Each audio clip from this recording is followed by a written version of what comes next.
Welcome to the Great Birth Rebellion podcast. I'm your host, Dr. Melanie Jackson.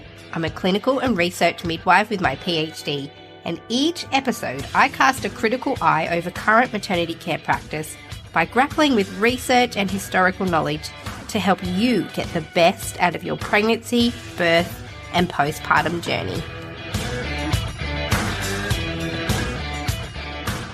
Hello and welcome to today's episode of the Great Birth Rebellion podcast. I'm your host, Dr. Melanie Jackson, and I've been a midwife for over 18 years. As a result, I'm an insider into how the maternity care system works. Largely all over the world, you'll find that although there are some differences, the basic premises of maternity care are similar, and all of the strategies that I'm going to talk about today for self-advocacy in the maternity care system will have some relevance to you wherever you are in the world. I would like to personally thank the sponsor of this podcast because that means that you get to listen for free. Poppy Child from Pop That Mama is a doula and hypnobirth practitioner, and she's the sponsor for today's podcast. Poppy has an online course, hypnobirthing course. It's called the Birth Box, and it's already helped thousands of women. I get behind the work that Poppy is doing in the Birth Box. It's practical strategies to help you get ready for labor and birth, but also the challenges of parenting. And with my code, if you type Melanie in at the cart, you'll get 25% off. So if you're preparing for birth, go check it out. You will be so glad you did. The link is in the show notes. Type Melanie at the cart and get 25% off. Thank you, Poppy, for sponsoring this podcast so that everybody else gets to listen completely free. Let's get started on today's episode. Now, in this episode, I'll be sharing the strategies and tools that you can use as you interact with the maternity care system so that you can effectively advocate for yourself and have your choices and preferences respected. Not everyone is going to have the benefit of their own care provider who they know, trust, and who they know is listening to them. So if that's you and you're not sure who's going to be caring for you throughout your maternity care or your birth, you may need to adopt some self-advocacy strategies to make sure that your preferences are heard and that you have the type of maternity care that you're hoping for. Now, universally, when we think about how do you create a maternity care system that benefits women, it's all about looking at research where women have expressed the most satisfaction out of their pregnancy, birth, and postpartum experience. And when you look at that literature, the women who have the most sort of satisfying experiences with the maternity care system are the ones who have continuity of care. And what that means is that you know either your midwife or your chosen care provider all the way through your pregnancy, birth, and postpartum. So I will say, if you've got that model of care, if you've been able to choose who your care provider is going to be and you trust and love them, then you are already in a really good situation with regards to your position as you self-advocate within the maternity care system. Not everybody has the privilege of choosing their care provider. So I'm really thinking about you women out there who might be in a situation that you didn't choose, where you need to self-advocate because you don't have somebody who's on your side. So today I'm going to share actionable and practical and identifiable strategies that you can use to advocate for yourself during pregnancy, birth, and postpartum as you interact with the maternity care system. And if you're sitting there listening to this thinking, I don't understand why I need any strategies, then you need this episode more than anyone, because what you don't realize is that you're going into a maternity care system that isn't necessarily interested in exactly what you want. They want to give you the care that they believe is best, but you want to receive the care that you believe is best. So this episode is about how to get the care that you believe is best for you and your baby, and not get swept up in accepting what somebody else believes is best for you. So let's kick off with actionable strategies that you and your support people can use. Another really big element of self-advocacy is who you have with you. We're going to kick off with actionable strategies. But before I explain anything further, the first thing to understand about the maternity care system And this can be mitigated if you've got your own care provider that you've chosen and you're going to a location of your choice. This can be mitigated. But you've got to understand that there is a power imbalance in the maternity care system where your care providers and the institution itself will often assume a position of power in that professional and client relationship. This is something that's spoken about all across the field of medicine and maternity care. This is not a brand new idea that I'm just coming up with. There is an identified inherent power imbalance within that relationship. And often the maternity care system will assume a hierarchical power higher than the woman herself. And despite this assumption, there is a lot of governing documents that state that you as the woman are the ultimate boss. You have the ultimate decision-making capacity. Your authority is paramount and your autonomy is protected by law. And all of the documentations and policies that you'll read if you happen to get access to the policies of the hospital or location that you're giving birth at, they'll all talk about you as being the boss of your care, that you are the ultimate authority and that decisions should be based solely on what you want. However, what you'll notice is that regardless of policy and language around woman-centered care and client autonomy or patient autonomy, what you'll find is that embedded in the culture of maternity care is that you're not considered to be the most powerful person in the room. And so now you are forced to consider how are you going to advocate for yourself and hold on to your power in the birth space and through your pregnancy and postpartum. And women get confused because they think before going into this situation, they think that their choices will be respected in the maternity care system. And then they get a shock in situations where they aren't respected and they don't realize that sometimes they'll actually have to fight, strategize, negotiate and advocate for themselves just to be heard and just to get the type of care that they want. This can take women by surprise. So this episode is about removing that element of surprise to make you realize that there is some really easy strategies that you can use to prepare for this possibility that you might have to advocate for yourself if nobody else around you is. And there are some of you out there listening who are like, oh, that didn't happen to me. I had great care providers who didn't put any pressure on me, and that's great. However, I know for sure that there are a large percentage of women listening now who have had to learn the hard way that you might need to fight for what you want in the maternity care system. And those women are listening, you are listening to this in order to get ready for the next time you need to engage with the maternity care system. And the other argument I hear all the time is women shouldn't have to prepare to defend themselves in the maternity care system. Or someone will say, hey, all the stuff you talk about, you're scaring women. So I need to tell you, I am in no way trying to scare you or overreacting about what you could encounter in the maternity care system. I acknowledge that not every woman encounters this. I'm just helping you to know what you need to be prepared for just in case. I'm in no way trying to scare you. I'm just explaining the reality of how it actually is. I'm not making up scary stories. I feel like I am just shining a light on the reality of what goes on. So if this scares you, that's actually on you to discover why are you scared and what can you do to resolve your fears. If you feel scared by this episode, it's not because I'm scaring you or making up scary stories.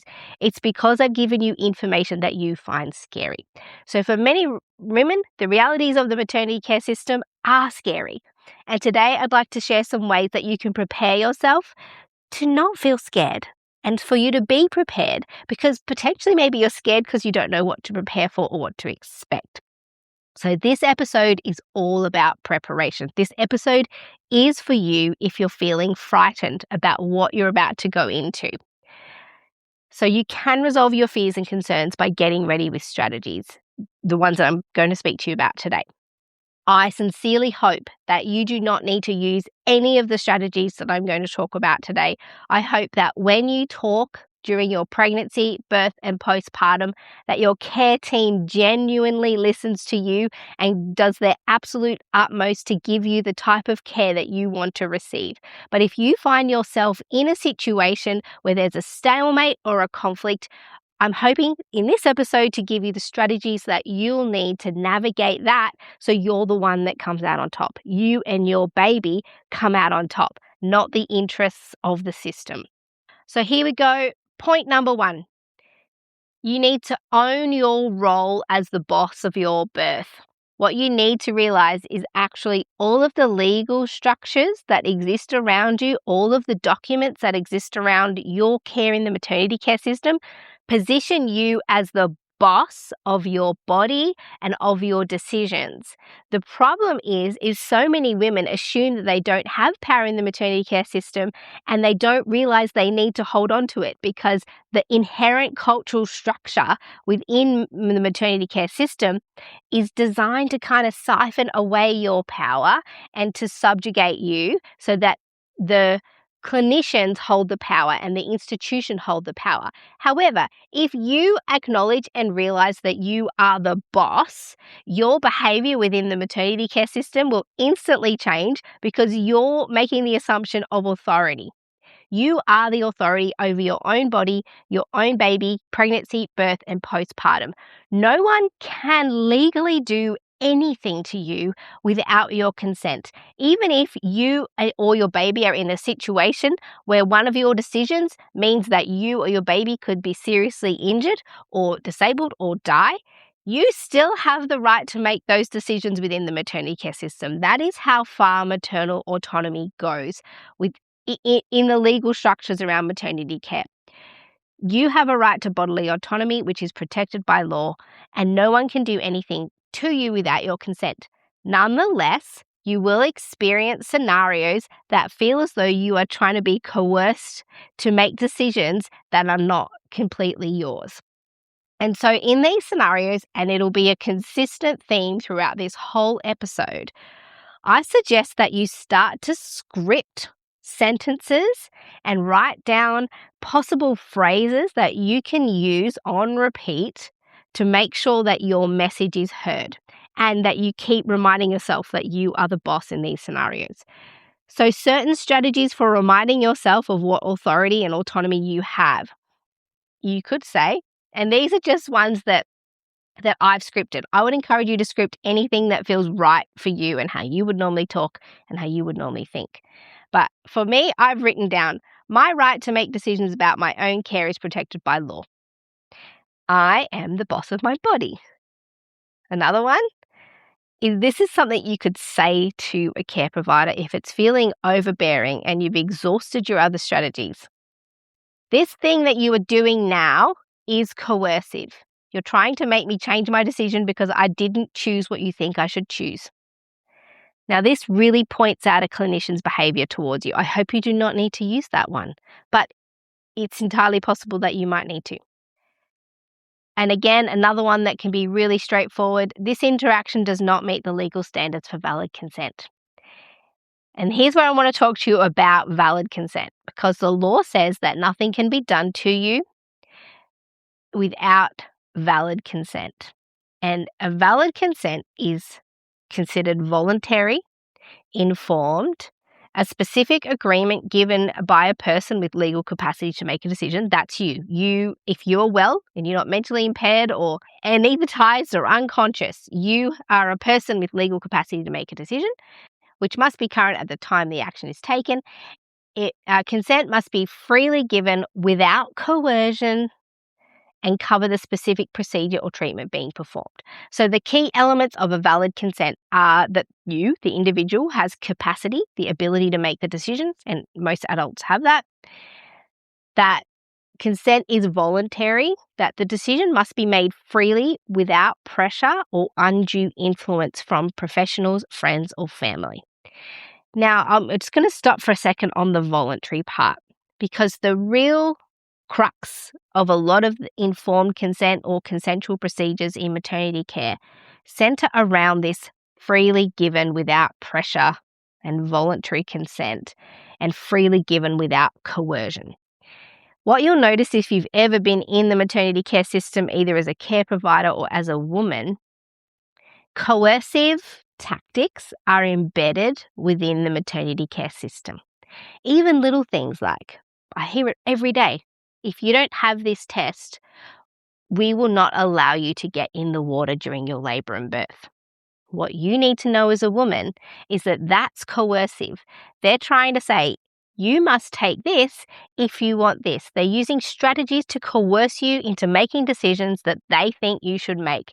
And then if you don't make the decisions that they think you should make, they will withdraw privileges.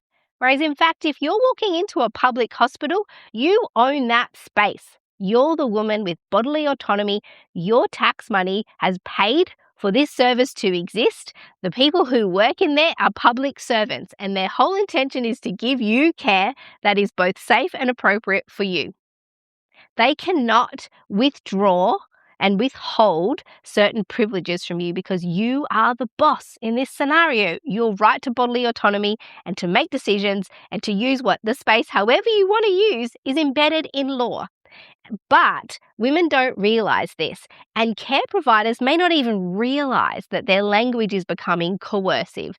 And we saw this in recent legal situations where the woman who arrived at hospital wanting to be admitted and wanting for her midwife to be called to the hospital so that her care could commence at the hospital, was told, we will not call your midwife until you agree to have a vaginal examination.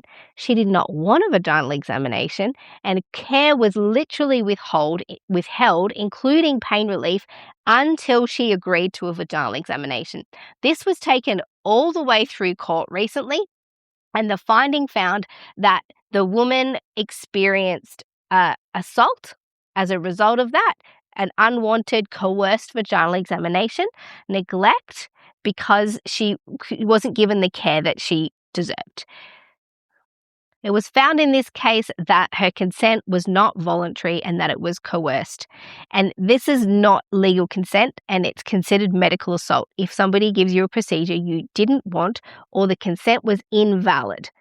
So the next step for the elements of a valid consent are that it's informed. So you need to be given sufficient information, including the risks, benefits, alternatives, in order to make a decision. You may or may not get all of that information, and part of what I'm going to talk about today fills this gap in the informed consent process. The consent must be specific and directly apply to exactly what's happening in that scenario. They need to consent. You need to be informed of and not coerced into every single little procedure. It's not blanket consent. And also the consent must be current, so directly related to your circumstance. So those are the 5 elements of valid consent, and every healthcare provider needs to abide by these. But these are the issues that usually arise in maternity care which require you to advocate for yourself. So that's the first thing, is to firstly understand that you are the boss of your birth. Your right to bodily autonomy is protected by law, and that you have the right to a valid consent process before anything is done to you.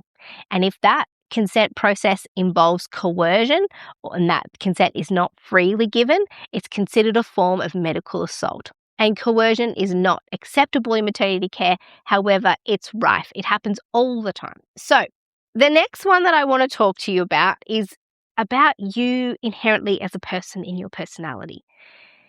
And this is about people-pleasing behaviour. Now, if you're in the maternity care system and you are trying to advocate for yourself and you already know that you have people-pleasing behaviours, that's not going to serve you.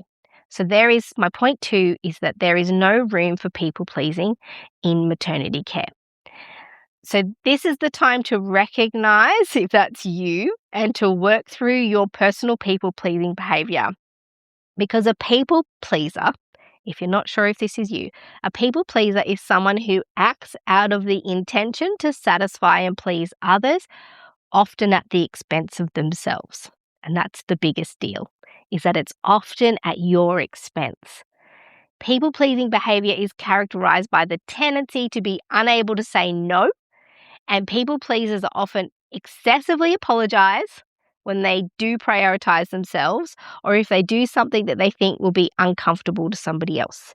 People pleasers feel that they have a responsibility over how other people feel around them, and they seek to avoid conflict and confrontation. And as a result, people pleasers will not do what's in their best interest in a bid to avoid conflict and confrontation and not make the other people around them feel uncomfortable. Now, this can be a lovely trait in some situations. And of course, nice to express in some areas of your life. But during pregnancy, birth, and postpartum, there is no room for people-pleasing behavior because your actions or your inaction will be to the detriment of yourself. And it will be for the benefit of others. Everybody around you will be pleased, but you won't because of this inherent people-pleasing behavior.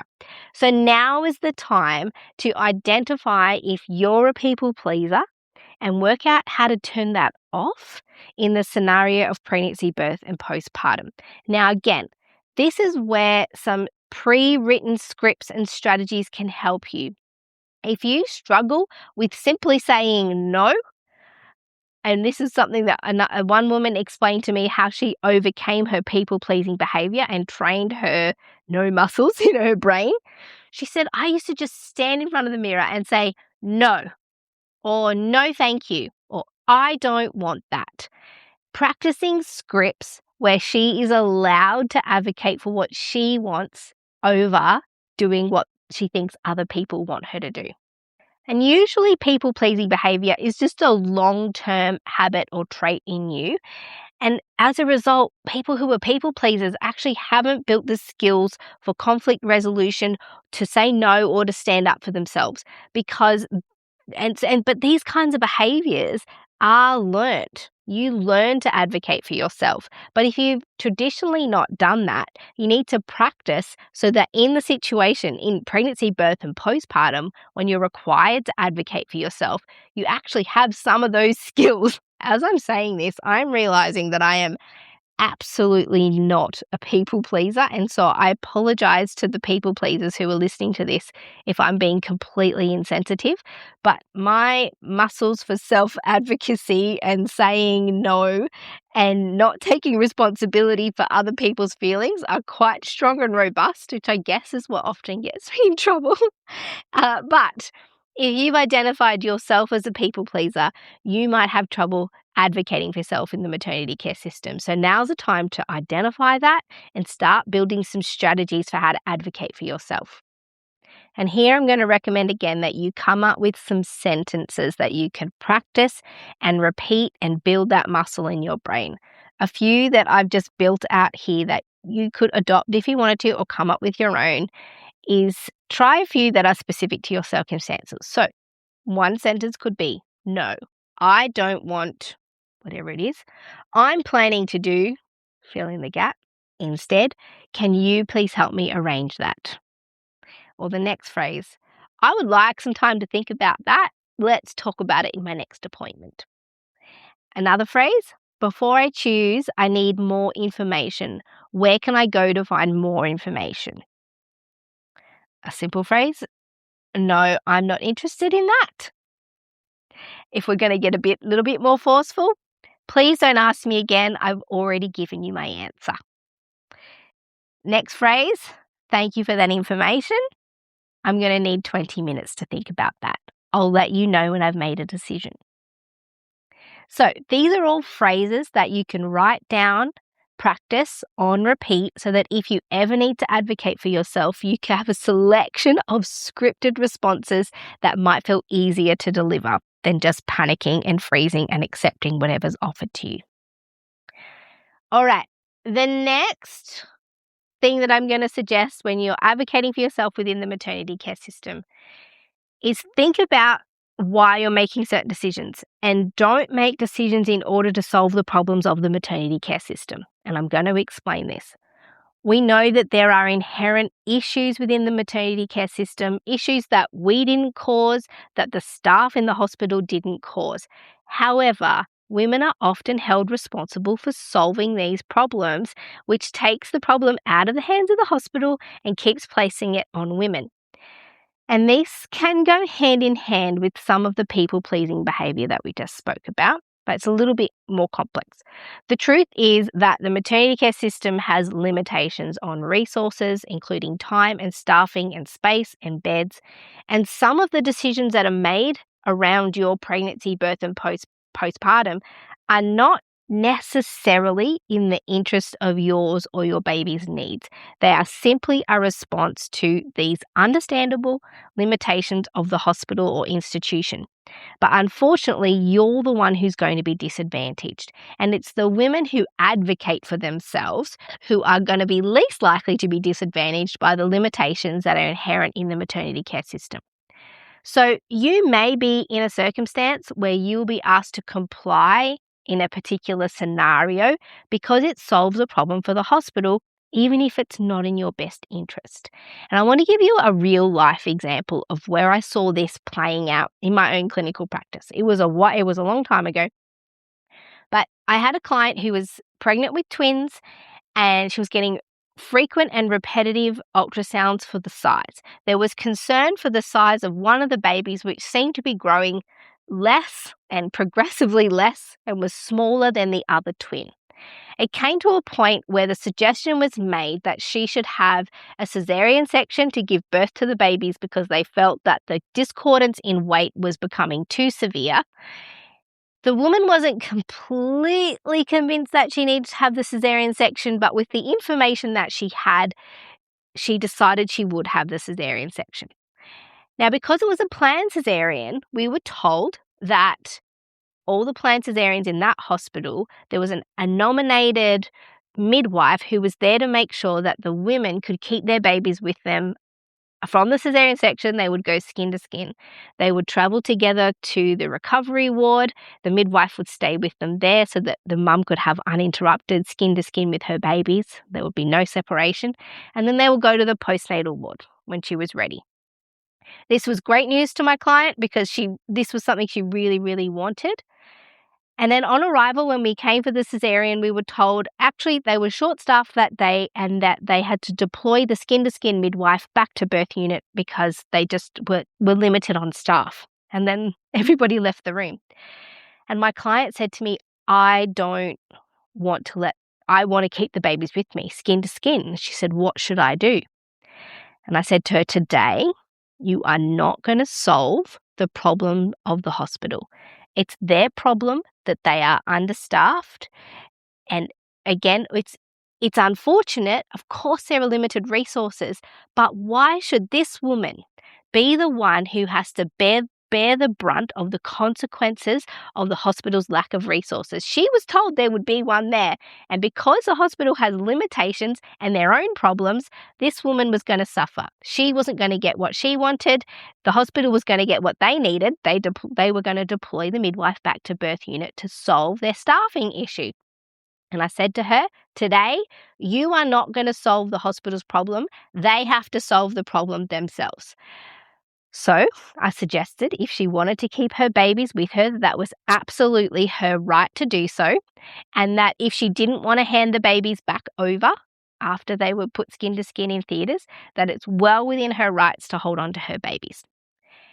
So the decision was made by her that yes, that's what she would be doing when the babies would be passed to her in the hospital after the cesarean section, in the theatres, that when it was time to hand them back over so that they could go to the postnatal ward with the midwife who was unable to stay, that she would just decide not to let them go.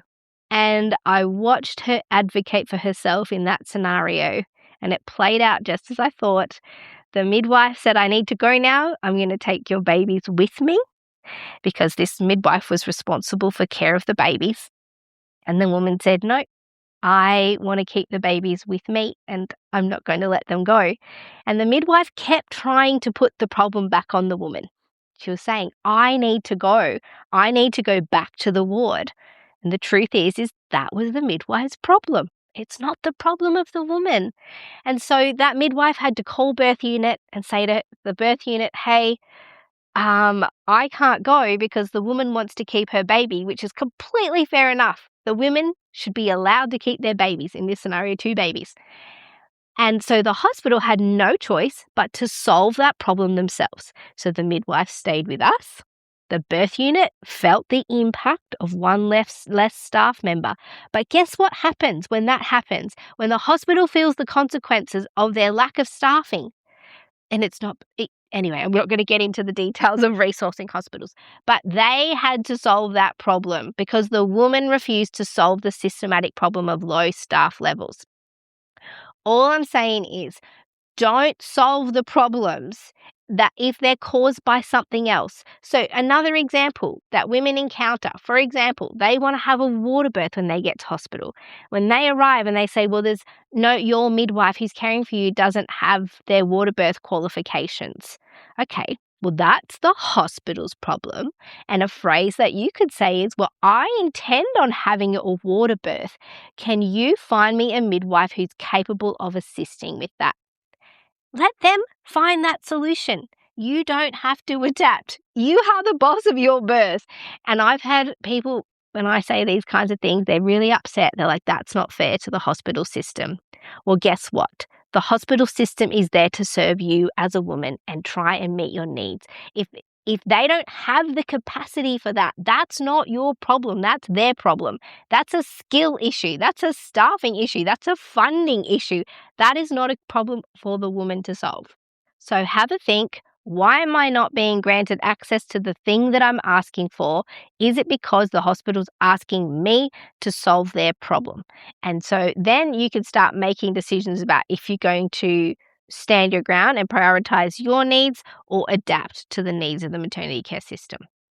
Now, the next point is all of this advocacy can get absolutely exhausting. And it can be soul destroying and it can be like death by 1,000 cuts. Women feel worn down by the necessity of having to constantly advocate and fight for themselves. It's absolutely exhausting. And so this is where it's really important to have recruited a robust and prepared support team. Now, this could include a doula, your partner, a robust friend, anybody who you think will absolutely have your back. This is your ride or die. Whatever you say goes, absolutely they're on board. And I've seen this work so incredibly where the woman actually doesn't feel like she needs to fight for herself because everyone around her comes to her defense. And this can make you more robust in your maternity care and more able to continue to self-advocate and get what you want and not sort of resign yourself to just having the scraps of what's been offered. You'll actually have more capacity to fight for yourself. And I've spoken a lot on this podcast about the importance of a robust support team who's on your side and who's competent and confident. And I'll list all the episodes in the show notes that actually talk to your support people about how to be great support people and how to advocate. So the ones that I've got listed here, episode 173, 170, and 151 are great episodes to help you prepare your partner or support people. And I also have an all facts, no fluff guide that helps you and your care team work through the pain of labor, and particularly if you want to avoid pain medication. And I'm mentioning that here because in that guide to giving birth without pain medication, there's a whole section for your support people and how they can advocate and care for you. That's the reason I'm mentioning it here. So I'll put the guide in the show notes below, in addition to the episodes 173, 170, and 151. And those are the ones that you can send to them. I'll list them in the show notes. Something you need to remember is that when you're pregnant and you're laboring, birthing, and postpartum, that you are vulnerable and impressionable and you might have less energy. And this is really tricky if you're trying to also advocate for yourself when you're feeling this power struggle and some bullying and coercion and you just don't know what to do. This is where you start relying on your support people to help advocate for yourself.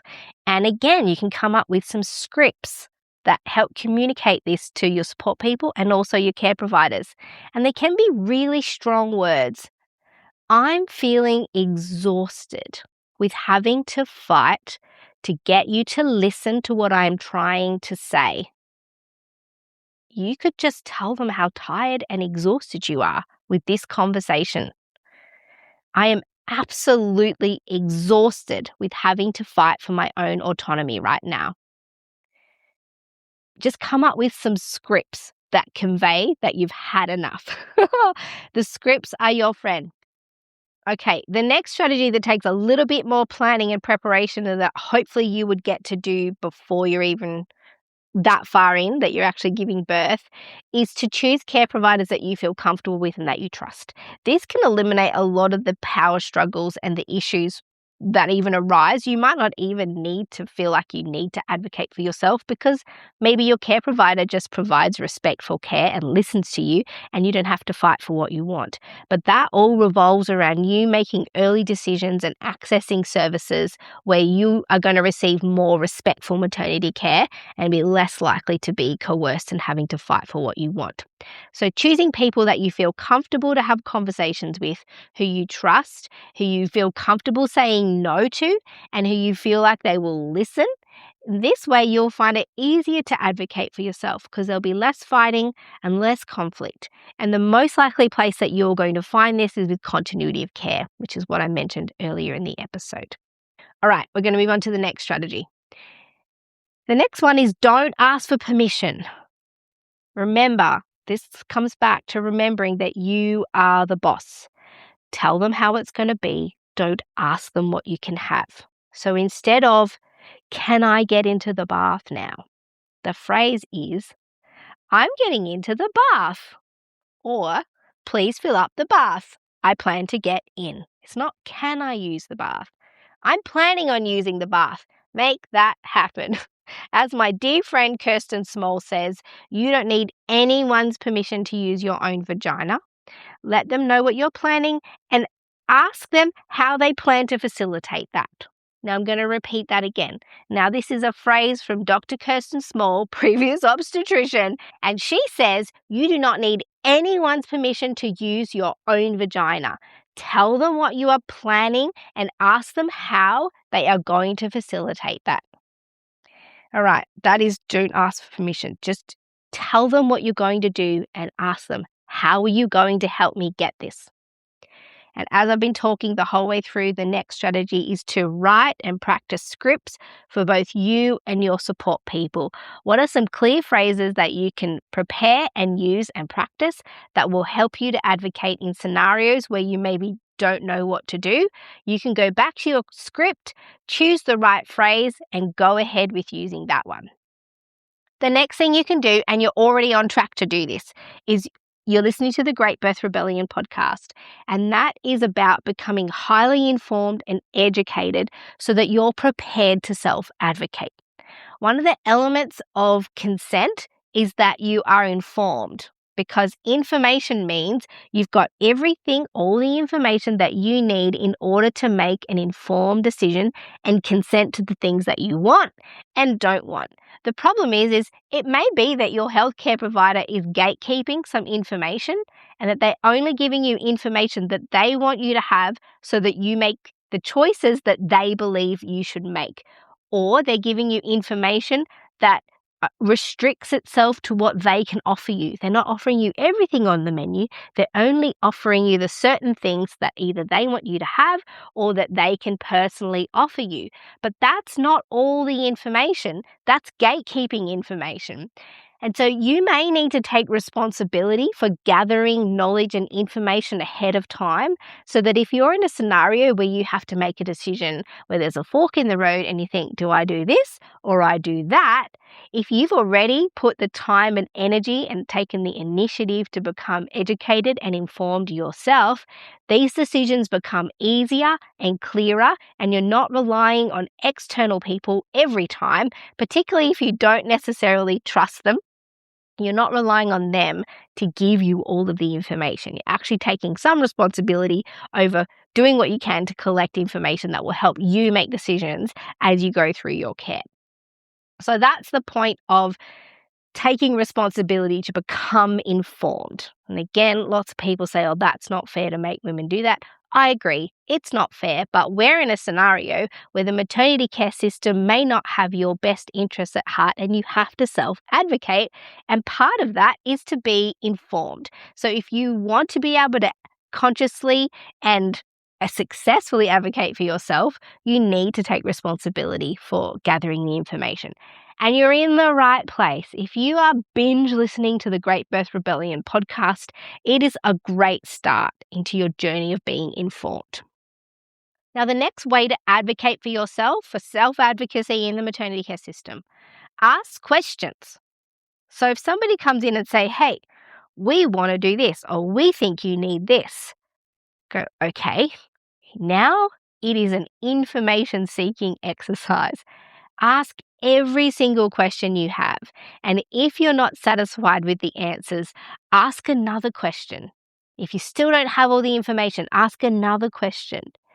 If, as you ask these questions to that care provider, you're getting a sense that they don't truly either know what they're talking about, or they're telling you things that aren't actually true, and they're making up statistics and whatever it is they're doing, they might be getting angry with you. And this is something that happens if you repeatedly ask questions. You may observe the clinician getting repeatedly frustrated with you because they know that you're not just going to do what they say. You actually want information before you make a decision, and it's quite possible that they don't have that information at the top of their mind.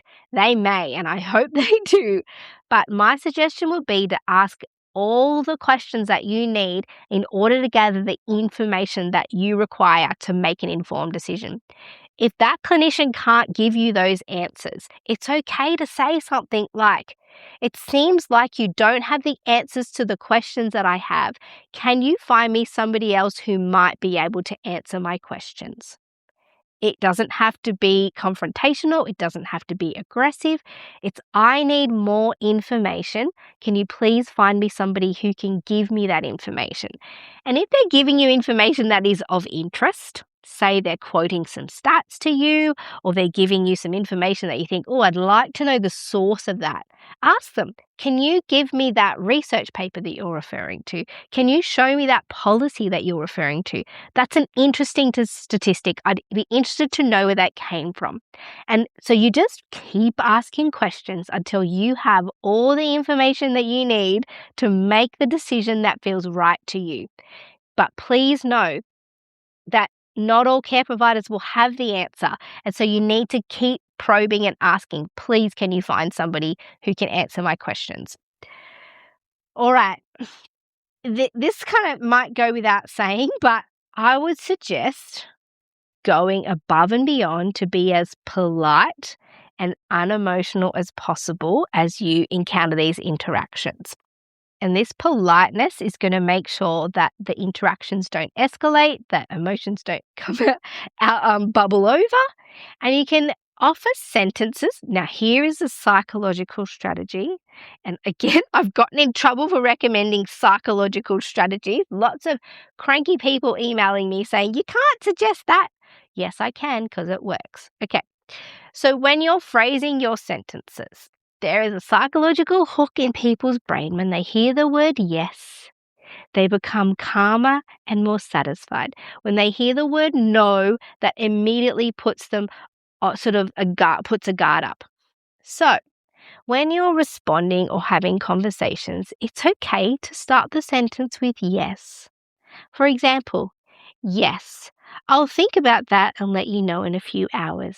For example, if somebody comes up to you during labor and says, hey, we need to do this, and you're thinking, I need to have a think about that. Instead of saying, no, not right now, you could say, yes, I'll think about that and let you know in a few hours. The outcome is the same. Next, you could say, yes, thank you. I plan to continue as I am. It doesn't matter what they said before. Just start with the word yes. Yes, I'll consider a vaginal examination in 3 hours, but not right now. Yes, I will get out of the bath when I feel ready. Honestly, you're saying the same thing. Just put yes at the beginning. Instead of saying no, I will get out of the bath when I feel ready. No, I'll consider a vaginal examination in 3 hours. Just put yes in front. but say the same thing. It just is a little bit of a strategy to keep the room calm in the best interest of yourself. The next thing that you can do, and this kind of goes hand in hand with becoming highly informed and educated, is to write down your birth preferences or pursue this a birth mapping activity. And this will help you be prepared with the information that you might need and come up with strategies as you come to those forks in the road for decision making. Now, this one in particular is designed, this one I call expanding your time bubble. And it's specifically designed for when you're in labor, not during pregnancy or postpartum. It might work in those scenarios, but if I think about it when it's most powerful, maintaining or expanding your time bubble. Now, something you need to remember about the maternity care system is that it's obsessed with time. It wants everything to happen in a certain time frame, a predetermined time frame. And if your body doesn't perform according to their predetermined time frame that they believe is the best time frame, but probably isn't, then they are going to try and employ things into your labor that are going to speed it up and bring it back within their self-defined time parameters. So part of what women are always doing when they're engaging with maternity care, particularly in birth and labor, is trying to get a bit more time to just let their body function so that they can have their baby. And so this strategy of expanding your time bubble, basically, if they're asking you to do something that seems as though it's to speed something up, ask questions about, is this an emergency? Are myself or my baby in danger? Or are you just concerned because this is not happening in the time that your policy dictates it should? So ask a few questions about the urgency of the situation. Are me or my baby in immediate danger? What are your concerns? Why do you want to speed these things up? They might want to break your waters. They might want to do a vaginal exam. They might want to add oxytocin to your labor and birth experience. They might want to send you off for a cesarean section, whatever it is. If you're unsure and it's not an emergency, a strategy for how to keep control of what happens to you during labor and birth is to ask for more time. Expand your time bubble. So that one of the examples that I always use in this scenario is about the routine 4-hourly vaginal examinations. So let's say you've had a vaginal exam 4 hours ago and your midwife or care provider comes back and says, right, it's time for your next vaginal examination. And you think, I don't really think I need it. I don't think there's any danger. I don't actually want it. And your timing, your phrasing could be, or your scripting around this could be, is thank you for the opportunity. However, I don't want a vaginal examination right now. I'll reconsider that possibility in 2 hours' time. So by then, you've pushed out to 2 hours. And once you get to that 2 hours time mark, if you think, I still don't want a vaginal exam, I actually don't feel like I need one, it's okay to say, I thought I might have wanted one, but I still don't. So I will reconsider that opportunity in 2 hours. So this is all about expanding your time bubble, giving yourself more time for your body to just function instead of adhering to the arbitrary sort of limited timeframes that often you'll be offered in maternity care services. Now, you might find yourself in a scenario in the maternity care system where there becomes some argy-bargy, you've locked heads, there's no budging. And it may be that your particular requests are dismissed, that your desires are ignored. So now it's time to get a little bit more sort of, I don't want to say aggressive. We don't want to be aggressive, just a bit more robust. So you could, again, this is about scripting. Say to your care provider, please document that my request has been denied, that you could be in this sort of phrasing, that you have denied to provide what I would like. Document this in the notes, and I would like to co-sign the document where you document how you declined to give me the thing that I wanted, and ask if you can have a copy. And then all the other thing you would do is ask for a second opinion. So you could escalate this and say, well, I would like to speak to somebody else about this because I don't feel like you're listening to me. Again, another strategy. So come to the point in your script writing activity where you might write some things if they're absolutely not budging. What do you need to say in order to move things along? So please, I need to speak to somebody else about this. I don't feel like you're listening. Please document that in my notes that you have denied my request for whatever it is. Have some sentences like this that you can say that mean that whole process is clearly documented in your notes, and ask for a copy and ask to co-sign. This could be enough to actually have your whole scenario escalated to somebody else whose job it will be to make sure that you're satisfied with your care. I would hope that if you get to this point that somebody is allocated to your care who's more gentle and the power struggle is less. Okay, I could talk about this all day, but I'm going to stop there and give you a very brief summary of what I've just said. First thing, remember that you are the boss of your body, that law protects your autonomy and your decisions within the maternity care system. Although culturally the maternity care system believes that they're in a power position over you, that's not what's written in law or hospital policy. Secondly, your care provider must obtain valid consent before doing anything to you, and if that consent is achieved through coercion or putting on pressure or trying to persuade you, that's not valid consent. Number 3, if you've identified yourself as a people pleaser, immediately you know that you are going to have trouble advocating for yourself in the maternity care system. So now is the time to start formulating some scripts, practicing standing up for yourself and saying no to things that are outside of your personal boundaries of what you want to do. This is the time in pregnancy, birth and postpartum where you have to advocate for yourself and baby. There's no room for people pleasing. The next point is don't make decisions in order to solve the problems of the maternity care system where they are advantaged and you are disadvantaged. Always make the choice that advantages you and leave the hospital system to work out their own problems. The next point after this, and this runs through all of the points, is to write down scripts, words that will help you and phrases that will help you that you can repeat, that you can refer to if you're in scenarios where you're advocating for yourself and you feel like there's no other strategy. Look through your list and see which phrases and sentences are going to be the best for that scenario and just practice and use them in the scenario. It's okay to just take your time with this. The next point is to recruit a robust and prepared support team. That could include a doula, a private midwife, your own continuity of care providers, your partner, your support team, whoever it is that you can recruit to yourself to become part of your advocacy team.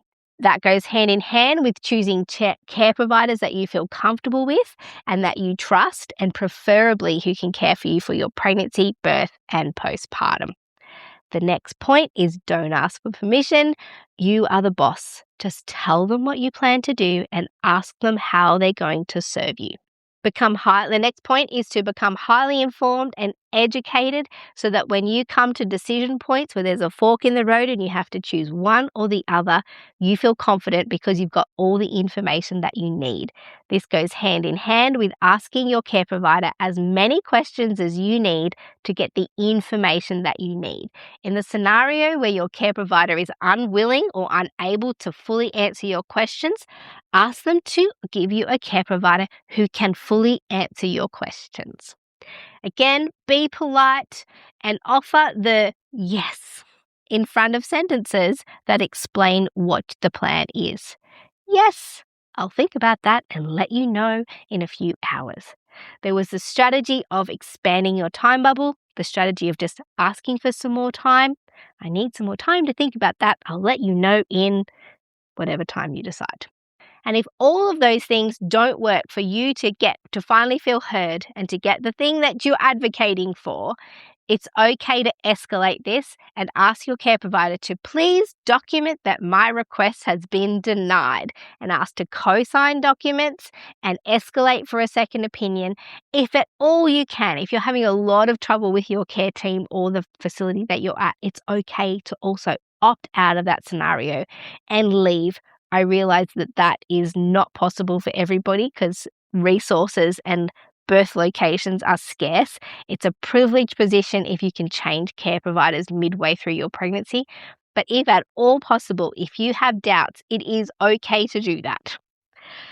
All right, again, as I said, I could talk about this forever, but that is in a nutshell some of the self-advocacy strategies that you could use, practice, and adopt if you want to get the things that you want out of your pregnancy, birth, and postpartum without feeling like somebody's made decisions on your behalf, so that you can feel confident that what happened to you is based on all of your own decision making and that you've made the choices that feel right for you and your baby. I'm your host, Dr. Melanie Jackson, and I'll see you in the next episode of the Great Birth Rebellion podcast. To get access to the resources for each podcast episode, join the mailing list at melaniethemidwife.com, and to support the work of this podcast, wear the rebellion in the form of clothing and other merch at thegreatbirthrebellion.com. Follow me, Mel, at Melanie the Midwife on socials, and the show at The Great Birth Rebellion. All the details are in the show notes.